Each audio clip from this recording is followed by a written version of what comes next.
Conjugare, Centro Português de Apoio à Pesquisa Científica e à Cultura. Acreditamos que as ciências e as artes mudam o mundo. O conhecimento transforma, e isso nos motiva. 14ª Jornada Virtual Internacional em Pesquisa Científica, com o tema Educação, Cultura e Poder. Olá, eu sou Fernando Martins, do Brasil, moro na cidade de São Paulo e sou aluno da Pontifícia Universidade Católica de São Paulo, a PUC São Paulo, no programa em Educação, História, Política e Sociedade. Esse ensaio é justamente reflexo e resultado das primeiras ponderações, das primeiras observações da minha tese em construção, em andamento, que tem o título provisório de Neoliberalismo e a formação de professores para a educação básica no Brasil, uma análise baseada nos estudos pós-coloniais. E aqui, quando eu me refiro a pós-colonialismo, eu estou me referindo à área de estudos, que é uma área recente ainda, que vai tratar daqueles resquícios, ou que faz uma crítica à pós-independência daqueles países que foram colônia. Eu vou explicar isso um pouquinho melhor no texto. Bom, a metodologia utilizada justamente foi o ensaio teórico, porque ele traz um raciocínio um pouco mais pessoal, mas conserva ainda essa possibilidade aí de um trabalho científico, com os rigores acadêmicos, baseada em referenciais teóricos, que esse é o meu propósito aqui.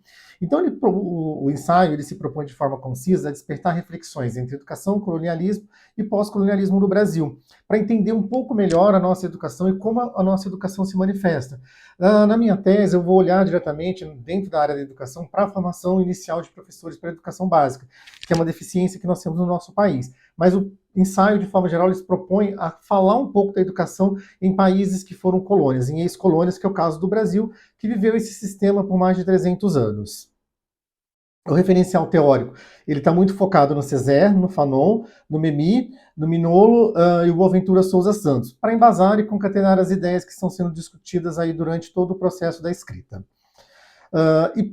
O foco principal é entender como o colonialismo ainda se faz presente em ex-colônias, principalmente como o caso do Brasil, que tem aí um legado de epistemologias eurocêntricas e foi constituído, a sua formação social está pautada nessas epistemologias eurocêntricas. E o resultado aí nas nossas primeiras ponderações que eu trago nesse ensaio é justamente apontam para uma necessidade de, no primeiro momento, de uma descolonização do nosso processo de educação, que ainda é muito embrionário no Brasil, mas pelo que nós percebemos nesses primeiros momentos de reflexões da tese, é que é necessário ainda uma reflexão, uma descolonização do próprio pensamento aqui no nosso país. Bom, o texto ele está dividido em algumas partes. Primeiro eu começo com uma introdução e trago mais dois subtítulos, que é o colonialismo e educação no Brasil e estudos pós-coloniais,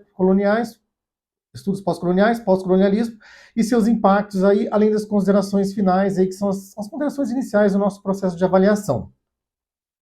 Bom, compreender a educação brasileira em um ambiente extremamente marcado por tantas desigualdades sociais emergentes, frutos de um contexto histórico que não pode ser desconsiderado na nossa contemporaneidade, envolve entender os mais de 300 anos aí envoltos no sistema colonial e seus resquícios pós-coloniais ou pós-independência, como eu prefiro dizer aqui, como eu prefiro tratar nesse momento. Essa influência histórica que mantém a exploração através de outros nomes, como a globalização, a mercantilização, o neoliberalismo, principalmente, que é um dos focos da minha tese, urge para outro pensamento que possa despertar para questões que são desconsideradas aí, sobretudo o que se entende e ofusca a necessidade de se pensar o processo de descolonização antes de qualquer coisa, para então nós conseguirmos falar ou tratar da nossa educação. E dentro desse processo, a nossa principal preocupação nesse momento aqui é a formação inicial de professores para a educação básica. E eu trago aqui alguns dados do último censo da nossa educação superior aqui no Brasil, do ano de 2023, que vai mostrar que 67% da formação de professores, ou seja, dos cursos de licenciaturas, foram realizados à distância, e esse mesmo número, 66,9%, ou seja, 67% também, na modalidade de ensino à distância. Esses números eles são bastante preocupantes porque no total das nossas instituições de ensino superior, nós temos 87,8% delas são privadas e a maioria delas, aí 65%, possuem características mercantilizadas aí da educação, ou seja, são influenciadas aí por um fator mercadológico bastante forte. E também nós temos 80%, 79,3%, quase 80% das matrículas dos cursos de graduação do nosso país realizadas aí em instituições privadas, ou seja, em instituições privadas com fins lucrativos e com características aí da política e da ideologia neoliberal. Um cenário, então, de uma educação que nós percebemos que tem aí, nesses primeiros momentos, aí nós percebemos que tem aí muitos resquícios desse pós-independência, desse pós-colonialismo aí que o nosso país vive, principalmente na área da educação. E aí eu trago aqui, iniciando o primeiro subtópico, que é o colonialismo e a educação no Brasil, eu falo justamente de que em 2022 nós comemoramos aí o bicentenário da nossa independência, mas que independência realmente foi essa? Uma independência política, mas que não tornou o país independente, principalmente aí das epistemologias eurocêntricas, e onde grande parte dos conhecimentos produzidos aqui na formação social desses mais de 300 anos foram desconsiderados no seu processo de formação social, principalmente aqueles conhecimentos vindo dos povos originários, que são os indígenas, e também dos africanos escravizados, os negros, principalmente, que foram trazidos à força da África e que formam a população do nosso país. Uma população hoje do nosso país, onde mais de 55% da população é constituída de negros e pardos.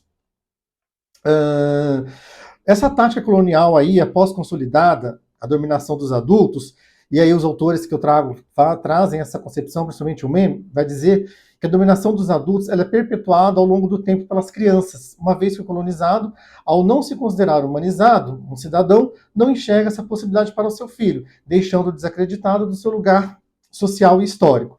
Essa situação consolida-se na própria educação escolar, que quando acontece não prepara os colonizados para assumir seus encargos. Mas, além disso, sempre faz referência ao país colonizador, ou seja, uma educação que subalterniza os colonizados e não faz referência aos conhecimentos produzidos localmente. E aí, nós comentamos um pouquinho também sobre a questão do colonialismo como barbárie, um processo extremamente desumano que, no caso do Brasil, que viveu um sistema escravocrata também por muitos séculos, e o Brasil foi o último país das Américas a abolir a escravidão, isso reflete muito na nossa educação e na formação social do nosso país também ainda hoje, né? Então, os autores vão defender que o colonialismo é um dos principais problemas causados pela civilização ocidental, que é incapaz de resolvê-lo e injustificável para a Europa. O Césaire vai dizer, inclusive, que o colonialismo é uma deformação aí da civilização europeia, que a torna, inclusive, moralmente indefensável. É um processo que, no fundo, tem suas origens na exploração econômica, que precisa ser rentável e explorado ao máximo em todos os aspectos. Por isso, a construção da imagem é tão importante e vai demandar aí uma imersão no psicológico do colonizado. O colonizado é desumanizado e não tem nenhum valor para o colonizador, a não ser para garantir os seus privilégios e riquezas, o que talvez seja uma das piores sequelas aí do sistema colonial, que tem ainda, nesse processo de submissão da sua população, uma grande força aí das instituições, para garantir justamente o quê? Essa dominação colonial. E a relação, principalmente do colonialismo, com o capitalismo que nós tratamos nesse ensaio, que vai falar justamente do quê? Desse sistema colonial ser uma fabricação de trabalhadores. Primeiro, através do processo escravizado, e depois de trabalhadores para o mercado de trabalho, que é uma demanda do capital. É um processo histórico, né, que nega aí o conhecimento e a educação aos colonizados, principalmente aí os indígenas ou os negros que eu tinha comentado antes. E a grande marca da colonização, os autores vão defender isso, sejam eles originários ou descendentes dos colonizados, se evidencia em relação à cultura e à alienação criada pela sociedade burguesa, ou seja, uma alienação da sua população para justamente defender aí os interesses do capital. E aí, no segundo tópico, que são os estudos coloniais e o pós-colonialismo e seus impactos, eu vou falar um pouquinho dessa área de estudos, que é recente, ela vem aí dos anos 60, 70, né?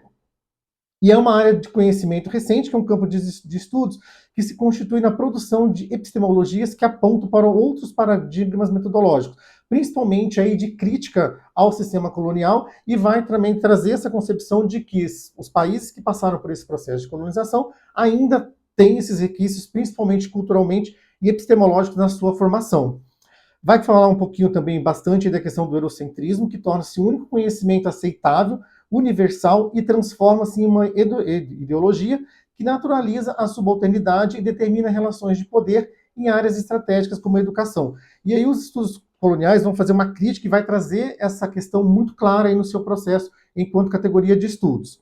Esse questionamento dos alicerces culturais também eu trato um pouquinho nesse subtópico do eurocentrismo, diante das retificações e contribuições locais ou nacionais ao dito conhecimento global, principalmente hoje com a globalização, que tem ganhado cada vez mais espaço aí para se entender os resquícios do colonialismo nas ex-colônias, principalmente a questão da independência, que não representa o fim da dominação, principalmente cultural, pois o colonizado carrega as epistemologias do colonizador, não só no seu imaginário, mas na construção e na organização do novo país, que também reverbera na educação e na formação de seus professores, que é o foco aqui do nosso ensaio, né?